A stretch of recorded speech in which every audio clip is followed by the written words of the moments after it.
Welcome on into the Final Yard Miami Dolphins post game as they fall to the Los Angeles Chargers on a last second field goal by a final score of 29-27. Now 1-5 on the season are these Miami Dolphins.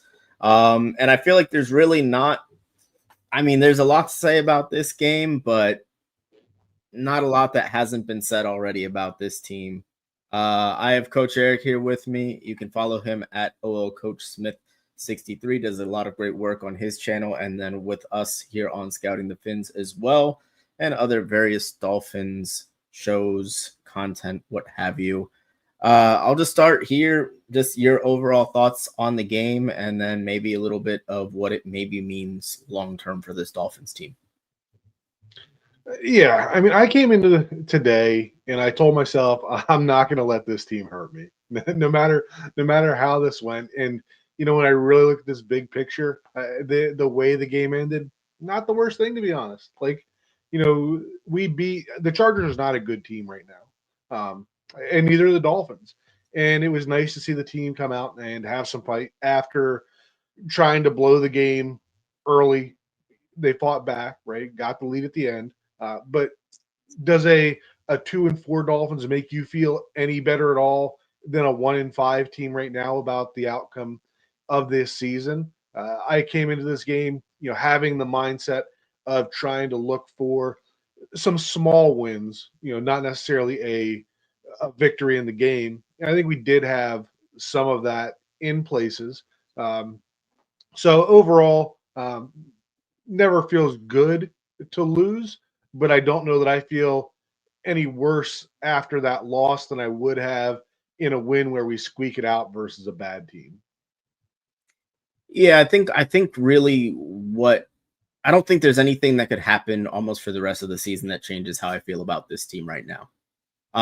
Barring something insane, crazy, but yeah, it's just like you said, this is not a very good Chargers team right now. I thought this was, I'll be honest, I thought this was going to be the game where the wheels kind of fell off for good. And you got that 37.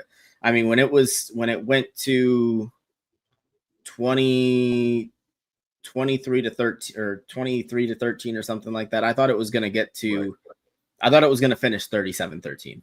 Cause that's kind of where it felt like it was trending. And to their credit, they did fight back,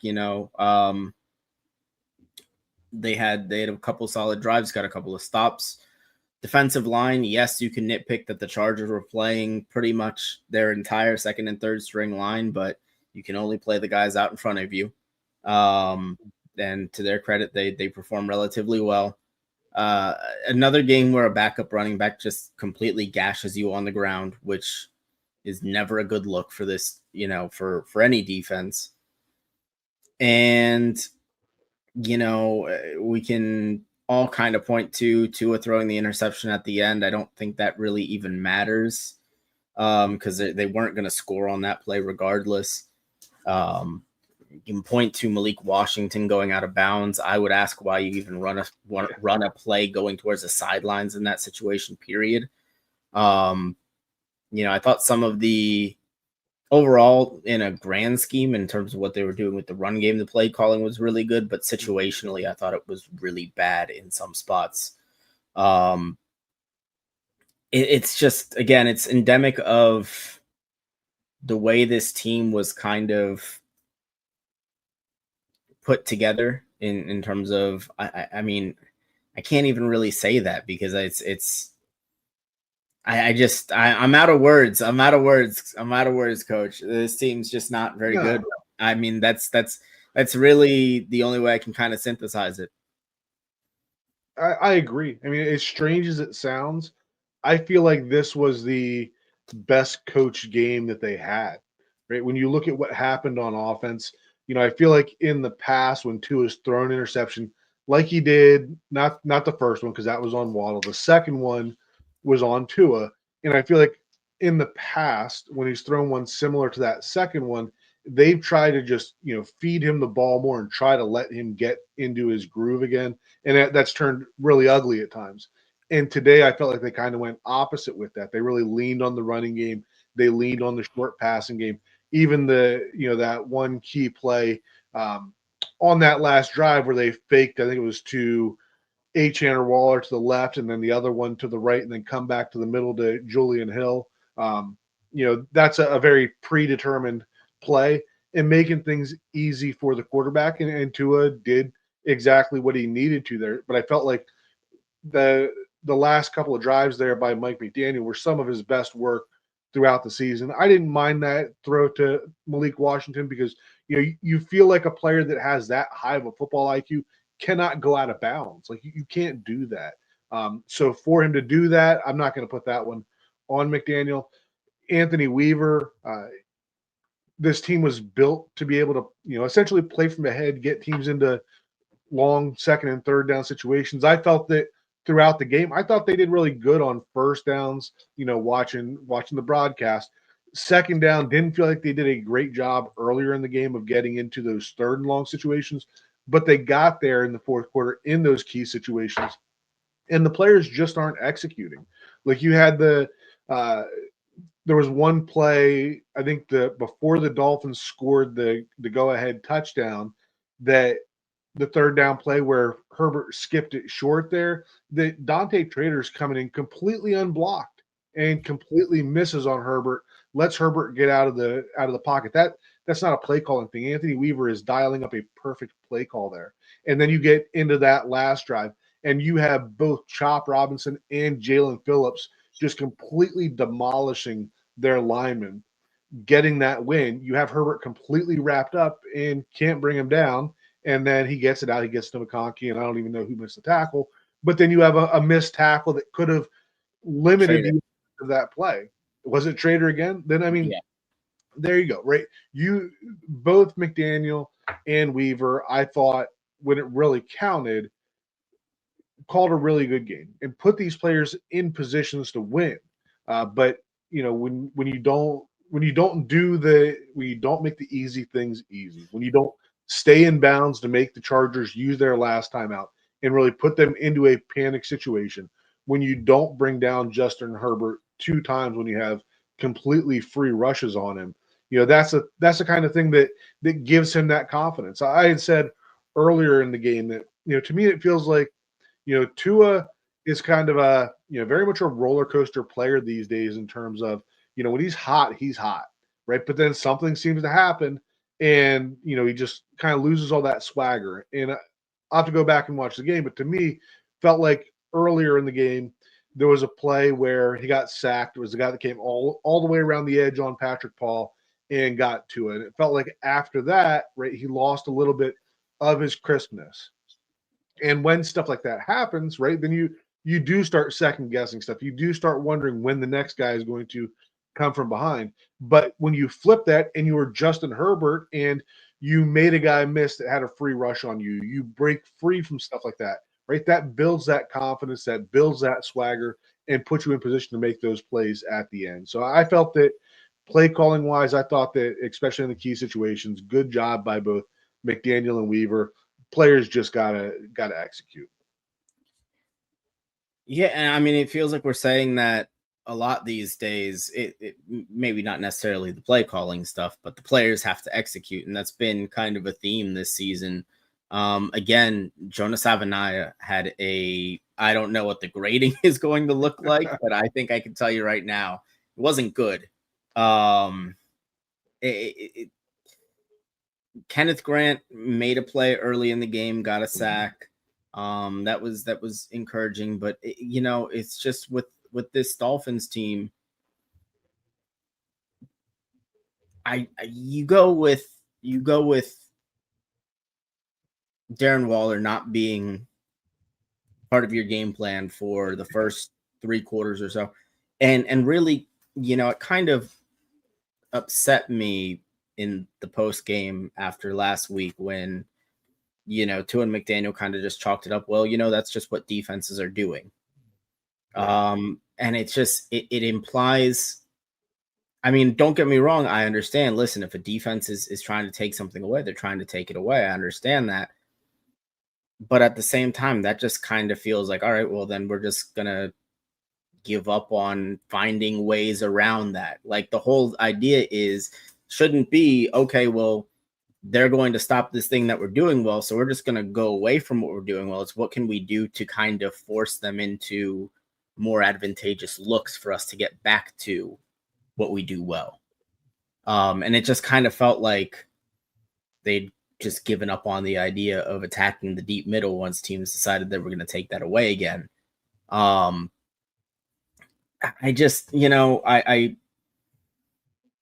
I wonder with this team, and I wonder with Tua, and I think I know where the popular sentiment is on Tua these days. And listen, I'm there myself. If the financial constraints weren't in place, I would be, I would have no qualms about moving on and trying to find your next guy. Because I just think he is too dependent on things around him needing to be perfect. In terms of just not even him himself, but just this whole timing offense of all these moving parts having to kind of coincide with one another, needing, perfect execution on every single play just to make it work. That's asking a lot of your players. And I just, I do have to wonder. I mean, I guess I'll ask it this way. Do you think that this game changes anything in terms of, obviously we know what the noise around the franchise is right now. Does this change anything in terms of, how you think Stephen Ross maybe reacts to a lot of that noise? Because I don't think it changes much either way. I mean, I think it's more confirmation moving in the direction that most of us see this going, that, there will be significant changes. I think one of the 3 yards per carry guys had mentioned that, had this been that blowout loss, then maybe this was when, you cut ties.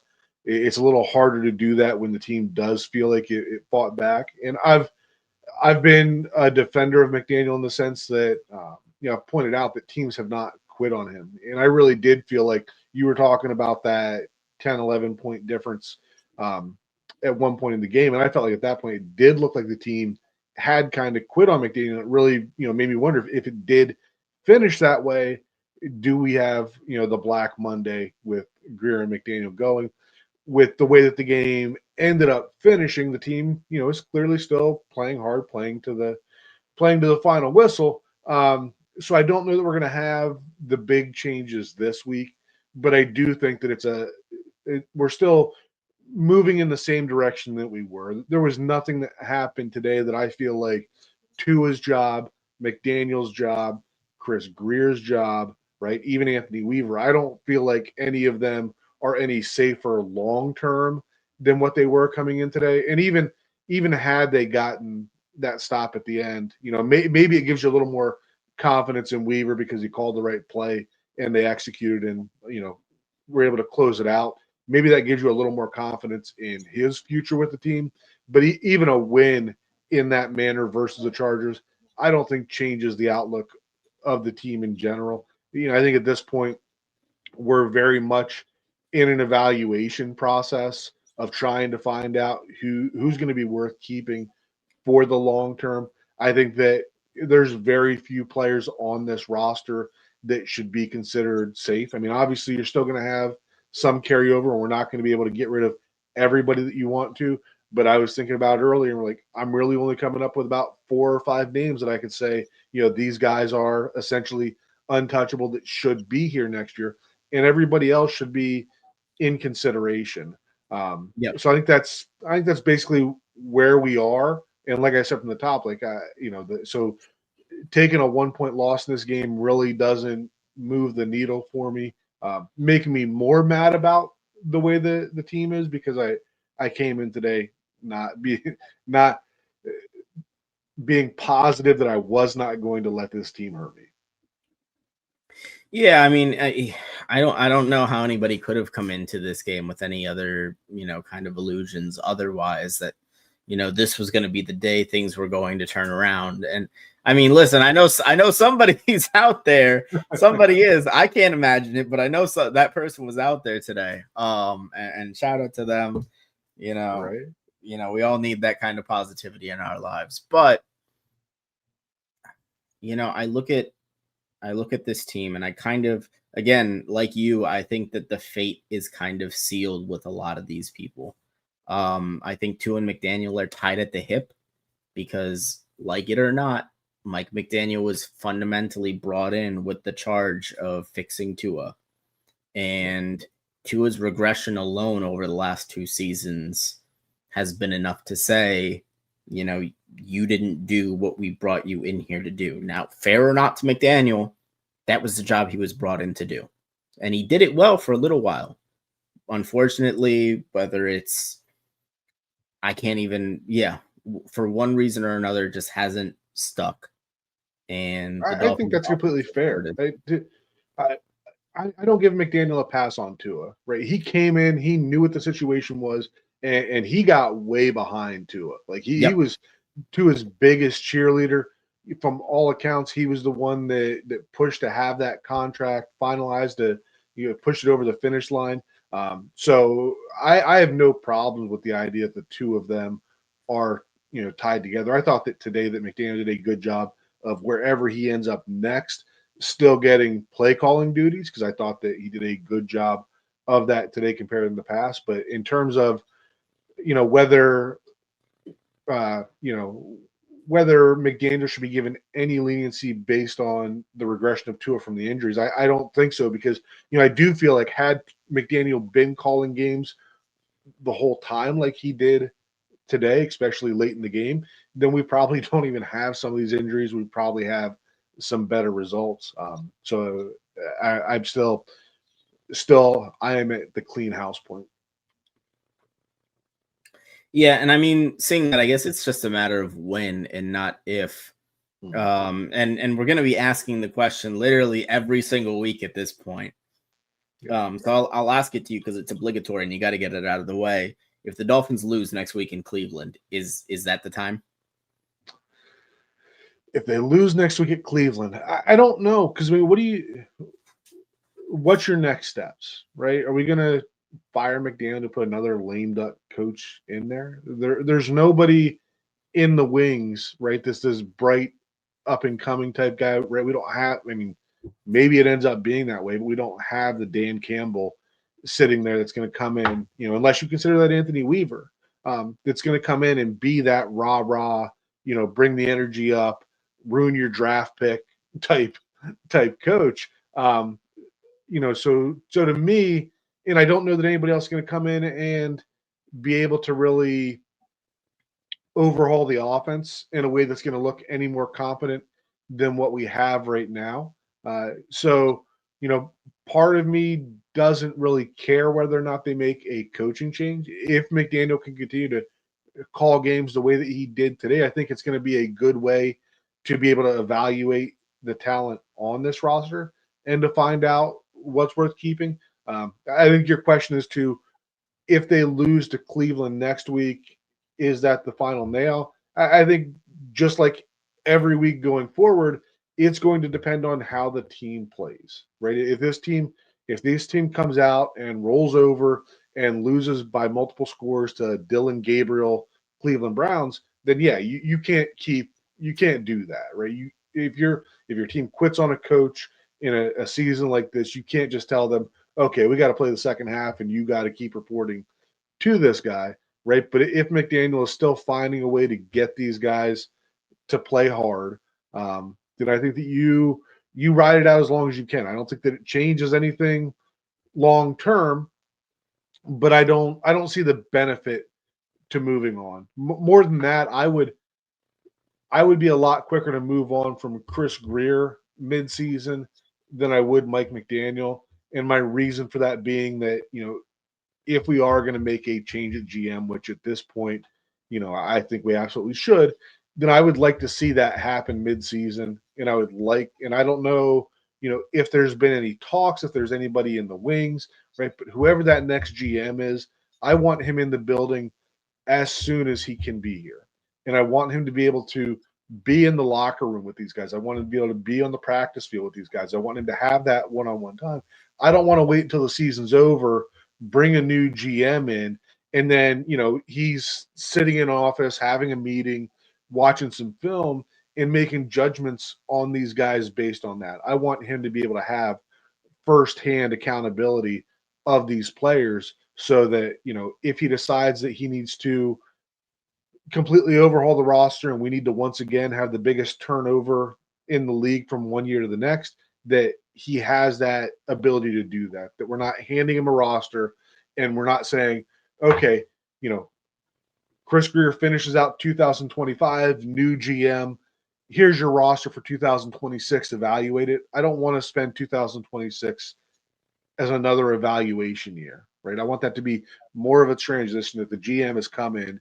He's been able to see who he wants to keep, who is worth building around in the room now, and be able to make those decisions in 2025 so that 2026 is more of a transition year than an evaluation year.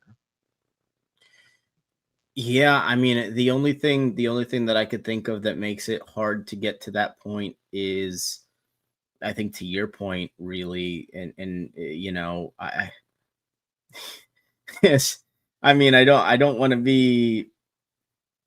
It sounds like a downer, but to your point, yeah, beyond 4 or 5 players, I don't know if you can identify a core on this team. And even amongst those 4 or 5 players, I don't think all of them are, set it and forget it. These guys are going to be around for 5 to 7 years type of players. I mean, you have Waddle, you have HN, you have Patrick Paul. I don't even know who the fourth would be, really. Maybe, I guess, Chop. Is that who you're counting? But no, he would not be part of that. I mean, that might be the only three. Like I said, it was just a quick kind of count that I was doing, but those first three names that you came up with are the three that are at the top of my list, and I can't think of anybody else on the roster that I would say that about. And I think they're, in my idea of getting a new GM early would be to evaluate the rest of them, right? The Jordan Brooks, right? Jordan Brooks has been good for us, but he's not untouchable, right? Aaron Brewer, depending on what kind of scheme you have, right? Very good player, not great in every scheme. So I'd want a GM to get in here and see him. And you can say that about several other players, like Malik Washington. Yes, that's a really nice player. He's probably going to be fit. He's probably going to fit in any offense that you put him in some way, whether he is a starting wide receiver or just the kind of gadget player that he's been for the Dolphins now. But that's not a untouchable type player where you say, Waddle's number one, Washington's number two, and we are set. Those three guys that you mentioned, and the rest of them would be, let's evaluate and see if that's the next tier of players that we want to keep as kind of a, not the star players, but the core players on the team, where we're not just starting from ground zero the way that we did back in 2019 heading into 2020. I just with how much they're just over leveraged though financially. I don't know if they have another option than going to ground zero, because I mean, the Tua contract is going to be prohibitive to move in the next year or two. Personally, I don't think there's a world in which, unless you end up drafting a guy who's just a stud from day one, I don't see a world in which this isn't a protracted 3 to 4 year project. And I really wish it was different, but when I look around at what this team has and how much they're just cash poor over the next couple seasons because of the way that they've set their cap up, I don't know if there's another way to do it. I would be ecstatic if there was, but it's just, it's not. See, this is where the people come in like into 25 minutes in. To be fair, we didn't blame Tua for this game.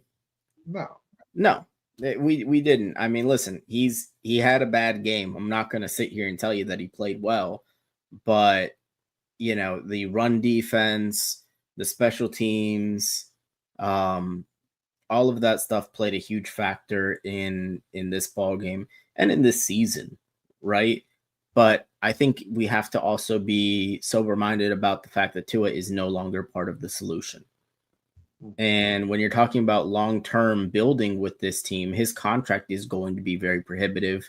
And that's kind of where I got,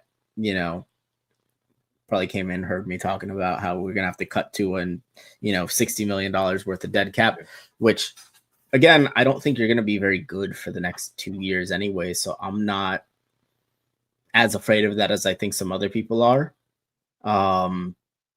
But it just kind of underscores the tough position that they are in, where, like I said, unless you're drafting a stud from day one at the quarterback position, I don't know how you avoid this being a more protracted rebuild a la 2020. Yeah, I don't think you have to go as scorched earth as they did back in 2019, 2020.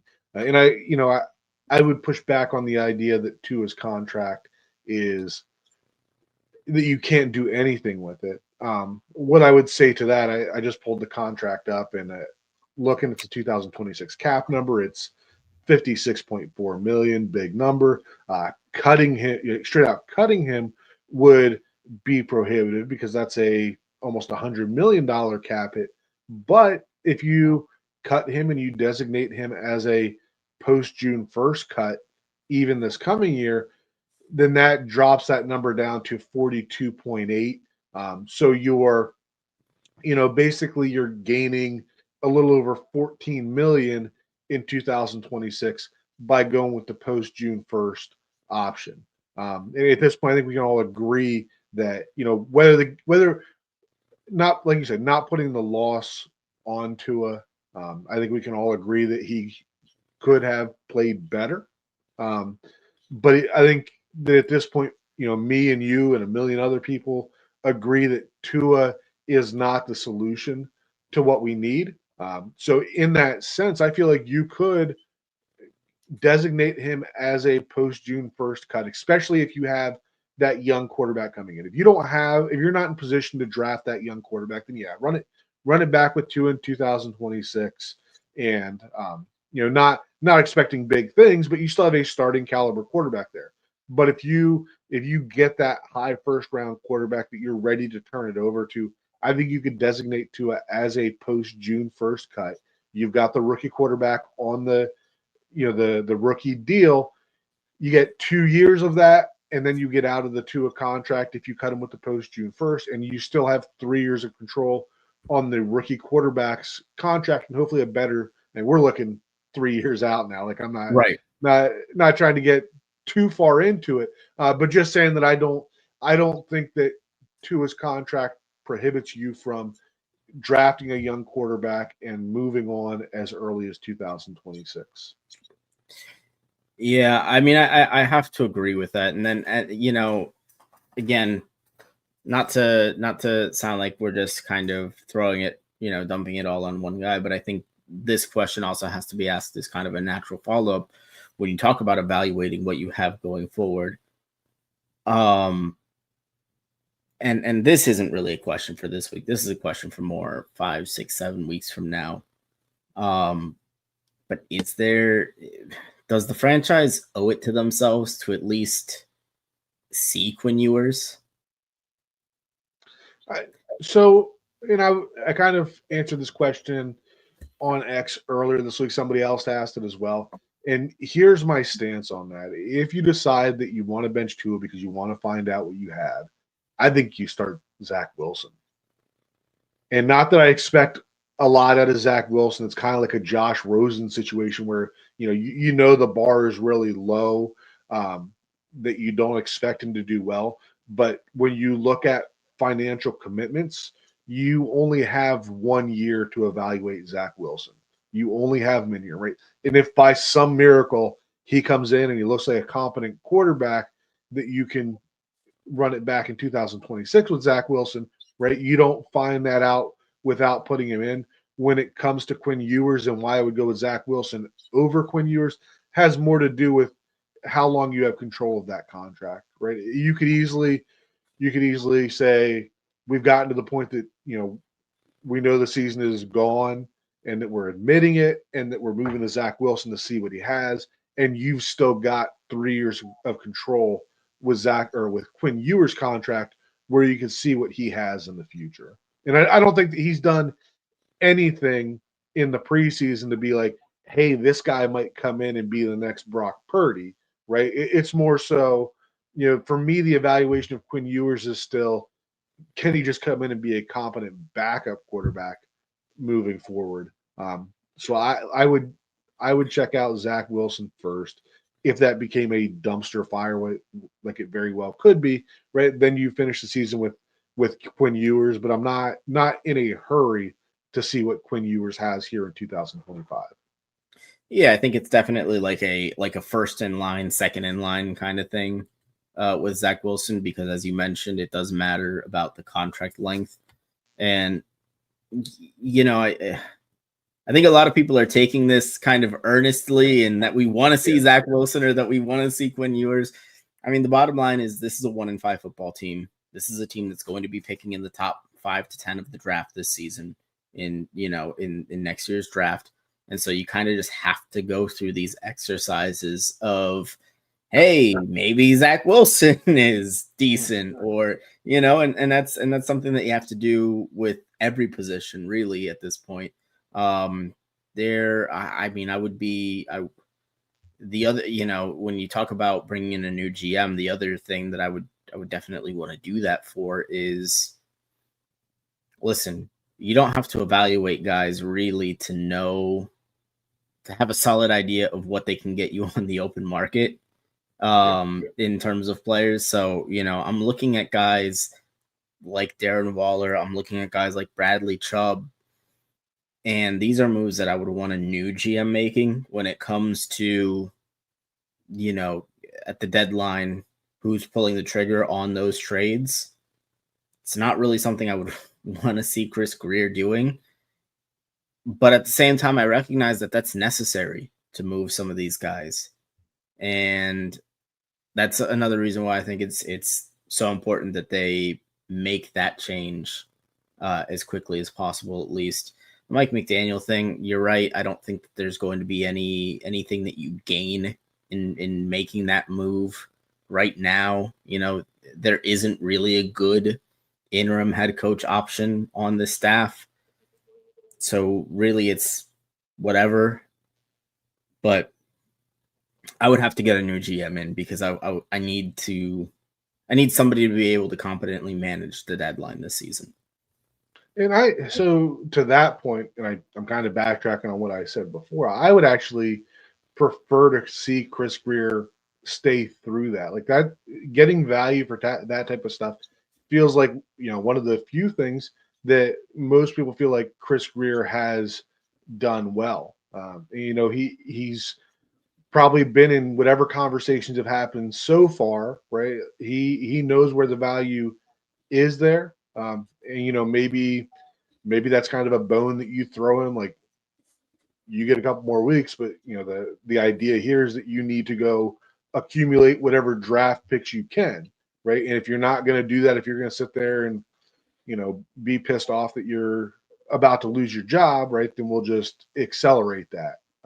But I think that he has done a good job in the past of finding good value in those type of moves. So I wouldn't be against keeping him throughout the trade deadline just to get through that part. And bringing up a comment here, the defense has lost us the last 4 games. And like you said, like that feels like somebody who tuned in kind of late listening to us talk about Tua and just where the conversation has come. Like we are not sitting here today blaming the loss on Tua, but I think that we're also recognizing that we've. I mean, you're not talking about your defensive tackle when you're talking about long-term future of the franchise. Right. And we spent plenty of time early in this post-game show talking about the defensive failures, talking about the failures to stop a backup running back again, the failure to play well on second down, the failure to get Herbert down in late game situations, right? So yes, the defense is very much at fault for where we are right now. But can't just spend the entire post-game show on that alone, because that's not where this team is. This team is not in a place that we have some magic pill to go trade for somebody to bring in and fix the defense and we're going to save the season, right? The conversations that we're at this point are, much more wide than that. Yep. Certainly. So I guess, in that case, this is probably a good spot to call it a post-game show. We have stopped talking about this game for a little while now, at least, this one particular game. But the Miami Dolphins falling once again to the LA Chargers 29-27. This has been the Final Yard. We will see you guys over this week with some more Dolphins content and some more pre and post game next week for the Dolphins game versus the Browns. So do stay tuned for that, and we will see you guys next week. Thank you.